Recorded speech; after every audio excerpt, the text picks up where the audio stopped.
Hi, I want to talk about school stuff. So, I had to. My whole school experience was absolute shit. Very terrible. Um, I almost went to this school called Dunbar, which was an art school, and I was really excited about that because obviously I'm very creatively inclined. So I was gonna go to that art school, but the way they would accept you was determined by a raffle, and they didn't pull my name, so I just couldn't go. And so I ended up having to go to this school called Denton. And Denton was a sort of math, science, technology kind of school. And so I didn't do very well because that's not where I like excel. I'm okay at math. I am okay at science. I'm terrible at like anything relating to like coding and stuff like that. I absolutely don't have any expertise in that regard. In that sort of field, you know. So I did really bad in classes like that, and I I ended up failing um, seventh grade because I was going to that school, and I just couldn't hack it. Pun intended, because hacking computers, technology. You know, haha, yes, yeah. And so I failed and I had to go to this school called Callaway because you see, Denton was a magnet school. So when you fail a magnet school, see, first of all, you have to get at least a C average in a magnet school. Like if you get a D, then you fail. Whereas in a normal school, that wouldn't be the case. You could get a D and you would still pass. But anyway, so I failed Denton. I had to go to Callaway. Next year. I didn't have to repeat a year, I didn't have to go to summer school, but I did have to go to a new school. So I went to Callaway, and that was hell.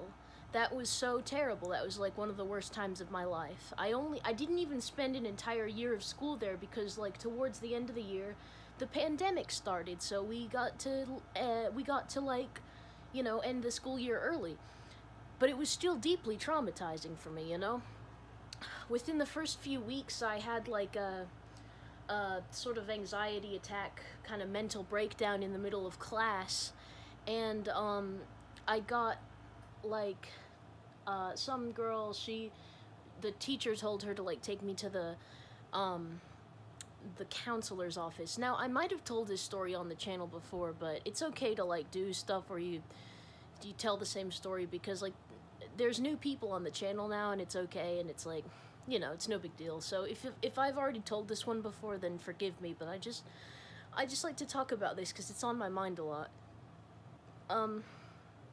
So I was like kind of dissociated, and she just kind of I remember distinctly like the feeling of her hand on my back as she like walked me to um the counselor's office. The whole world was like just blurry because like everything was behind like a wall of tears, and like I was dissociated and everything felt like a dream, and her warm hand was on my back and it felt very comforting, even though most of the whole experience was terrifying. And she was a person that was like not mean to me. Like she was never truly nice to me, but she was at least not a bully.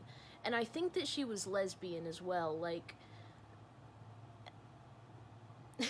I know that doesn't seem relevant, but you got to understand that like queer people can kind of like detect each other, and I'm pretty sure she was lesbian, and like that can make a difference because like she, I don't know, it just made me trust her more, because when you're different and somebody else is different, you have a connection, you know what I mean?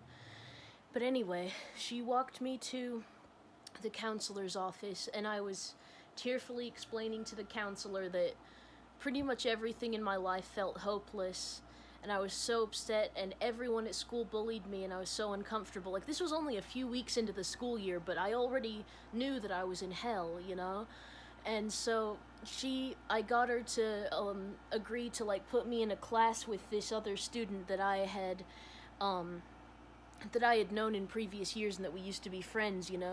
This would become my boyfriend like later in my life, and he's now my ex. But it was better than nothing at the time. Um, so I got to be in his class, and that was a comfort. And so I was okay for the rest of the year, but it was still hell. I mean, every day we would go to class. Well, we no, like every day we would go to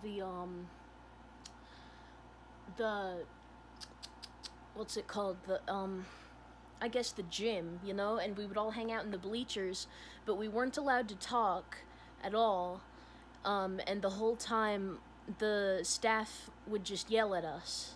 They would just yell and yell and yell and yell. It felt like being in prison or like being in, the military or something like that, It didn't feel like an environment for like a young person to grow and just like live, It felt absolutely terrifying. And then at lunch we weren't allowed to talk either, and then they would continue barking at us, not like literally, but they would yell at us. They would continue like just just every day, every day they would just yell and yell and yell so much. And like we weren't allowed to talk, like I said, and this was middle school, this was 8th grade. And one time I remember, like, I'm pretty sure the principal said this. She said something like, if you ever wonder the reason why we don't let you talk during lunch, it's because you might choke on your food. If that sounds crazy to you, it's because it is. Like, I'm saying, like, if that sounds crazy to you, it's because it is. That was crazy. That was a crazy thing that happened. One of my teachers during that time period, her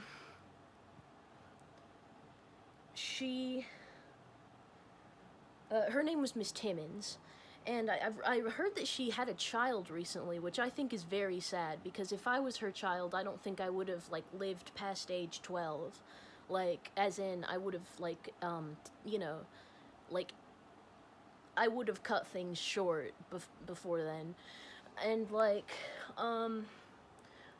I hope that kid is stronger than me, because I couldn't have handled it if I was her child. I mean, just, being her student was absolutely brutal, because I really think that she has, like, clinical narcissism, She displayed all the signs. I mean, she was terribly insecure, but she pretended that she was confident, She, couldn't handle any kind of criticism. She couldn't, handle any of that shit, and she would, she had no empathy at all. Terribly sadistic and selfish and stupid as fuck. She was a science teacher, but she didn't know fucking anything about science.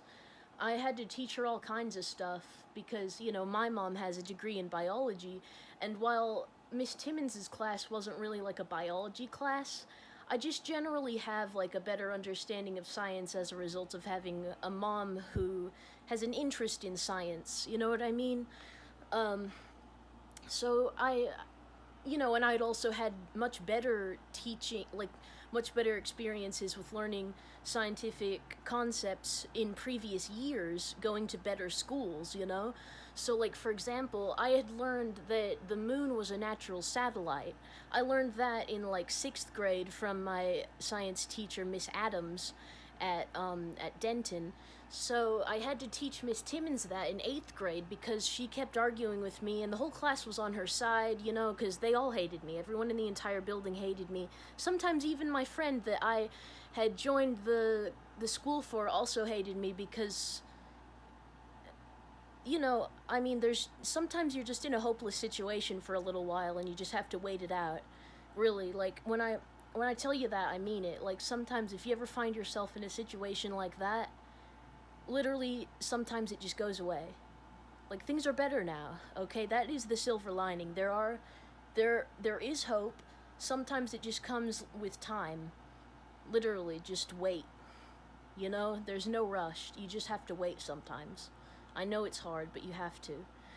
Anyway, I had to teach her that, the moon was a natural satellite. Like, it's considered a satellite. The definition of a satellite is like anything that orbits a planet, I'm pretty sure.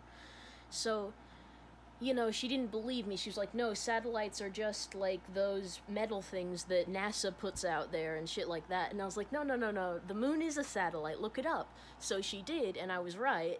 But she was still very butthurt about it because she's a narcissist, and so her ego is so, so fragile.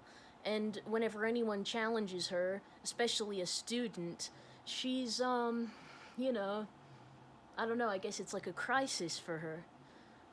I hate her so much. I hate her so much. I don't remember all the things that she did, and I don't know if that's good or bad, because on one hand, I want to forget so that I can move on, but on the other hand, I wish I remembered just so I could give you an understanding of just what a terrible person she was. Because, like, emotionally, I still feel the effects, not in complete, I mean, it's not as bad as it used to be, but I still feel like emotionally the effects of what she's done, and yet I can't tell you because it's been a while. This was when I was like, I guess like what, no, not 13, like, I guess 13, 14, around that age, something like that. And like now I'm 18, so it's been years, it's been a while. But I still feel like trauma from this, and like, yeah, she was more than useless. I think that the world would be better off without her. Like, if she died, that would be a net positive for society. And I feel like there are many people like that out there, Like, I think that, some people don't need to be here, and she's one of them. I don't know if there's any hope for her. If there is,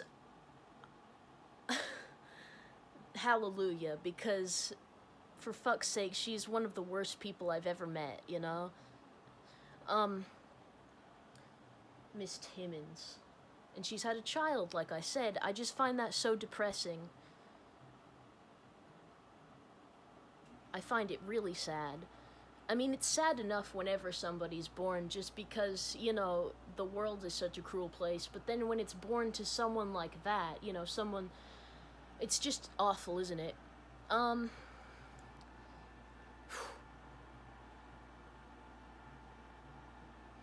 there are days where I feel like taking someone out of this world is better than putting someone in, you know what I mean? Killing someone. Sometimes it seems like it's a better thing than, like, having a child. Now, that's not, like, my general opinion. It's just that there are times where, I feel very low, and I just hate fucking everything. I just hate every fucking thing,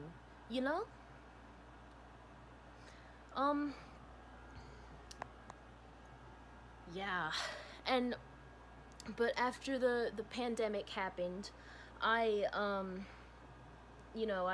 I was able to pass 8th grade, but then I went into 9th grade, and I had to spend my entire 9th grade year still, in lockdown, doing the online school stuff, and I failed that year, and this one was just because, like, well, it was because of the pandemic. I wasn't very good at, like, managing myself online, I was very depressed at the time, and I couldn't really hack it again, and, so I failed 9th grade, and I went to summer school for 9th grade, and that was one of the best times of my life, because it was really easy. Like, the days were really short. The school days, they weren't as long as, like, a normal school day. And, they were pretty lenient about the uniform rules, so I kind of got to dress up for school a little bit, and that was fun.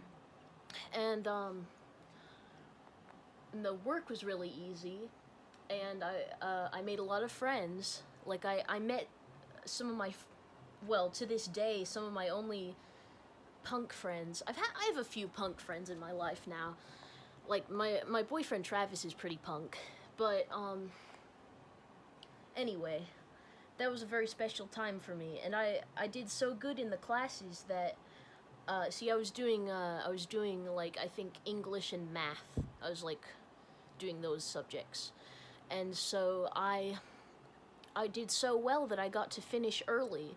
And if you finish early, then you don't really have to go back to class. So I didn't have to keep going to summer school after that, and I was really proud of myself, and that gave me a lot of hope. And I think that if it weren't for my summer school experience, maybe I wouldn't have been able to graduate high school at all, because it just gave me a lot of confidence, Like, you wouldn't expect that having to go to summer school. I mean, before I went, when I had just failed ninth grade and I knew I would have to be going to summer school, I felt terrible, I felt really bad about myself. I felt like a failure because I'm a kid that used to be like a gifted student, When I'm like, I was a gifted kid in all throughout, my early school years, and I got to go to like the advanced classes or whatever, and I got treated like I was really special, and so that went to my head. And when that all came crashing down, because I didn't know yet that, like, that's a very common thing for, like, gifted students to experience. And it is, like, that's a very common thing with any kind of gifted and talented student or whatever. They often experience burnout as for like some reasons and shit. Often I think it has to do with like neurodivergency and stuff like that. But anyway, yeah, I didn't know that that was a common thing, so I just felt like a failure, And and then when I went to summer school, that helped me regain my confidence that I had lost for like years. And I was able to get through high school. So, the moral of the fucking story is, I don't know. I don't actually know what the moral of the story is. Just do your best and things might be okay, but a lot of it is not in your control. A lot of it is not in your control, but what is in your control, is just hanging on. Just fucking hang in there, okay? 'Cause, like, even though I still have these memories of bad things, I also remember the good times, and that's, that there's more of that to come. You've a lot to look forward to in life, so keep going, okay? Alright, bye, love you, have a nice day.